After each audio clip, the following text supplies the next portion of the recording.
I'm worried that my favorite show will turn into nothing more than a terribly written comedy. If the writers don't take Daredevil seriously, then it won't be serious. I'm not asking for an over-the-top, dark, and gritty take. I'm asking for something filled with passion and heart. It's been almost 4 years since season 3 of Daredevil, and no superhero film or show has come close to its beauty. Having the expectation that Reborn will be as good as the original is being extremely optimistic. Not saying it can't happen, but the chances of it happening is the same as me getting a girlfriend.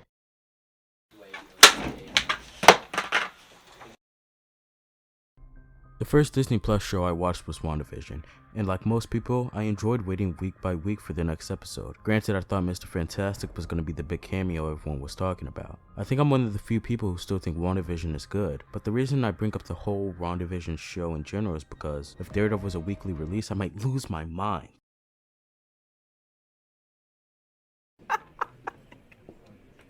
Waiting 18 weeks for the entire show to release is bizarre. When Daredevil was on Netflix, it was 13 episodes and 50 minutes each, all released at once. In those 50 minutes, it gave us a long story of failure, perseverance, and love. My problem with the Disney Plus shows, even the ones I like, is they're way too short. Look at She-Hulk, for example. At the time of recording this video, the longest episode released is 34 minutes. 34 minutes to solve whatever bizarre problem the story brings. 34 minutes to further the character's progression. 34 minutes to make us fall in love with the character of She-Hulk. So far, I think the writers have done a brilliant job with it, but it's a damn hard task. Moon Knight had 6 episodes and a huge story to solve within them. I think the first 5 episodes of the show are amazing and a fun time and everything I could ever want it to be. But in the 6th, everything mixed together like a bad cake recipe. Although the finale wasn't ideal, I think you could still call Moon Knight a good show. Since I don't want to complain this entire video, let's talk about the good that Daredevil coming to Disney could bring. A whole new wide audience of fans are bound to discover the character of Daredevil for the first time.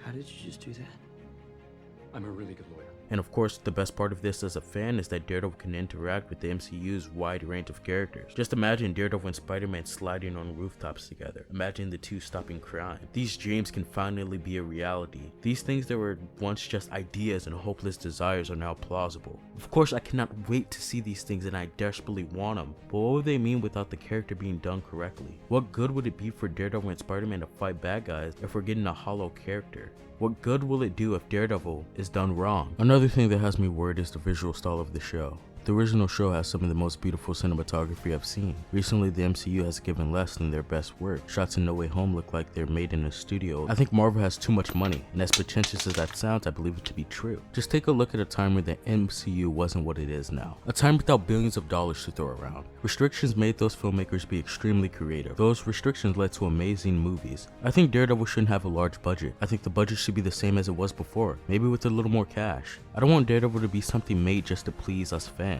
I want it to be made with pure love and affection for the character. The original show means so much to me and many others, and it will continue to inspire. There was an entire campaign titled Save Daredevil that ran for years to get the project saved. Daredevil isn't about funny one-liners or cool fight scenes. It's about dealing with your own self-doubt, facing your demons, and becoming your best self. Where Matt Murdock left as a character in season 3 gives many routes to go with the character going forward. There's so many villains and stories left to tell, and all it takes is a little care.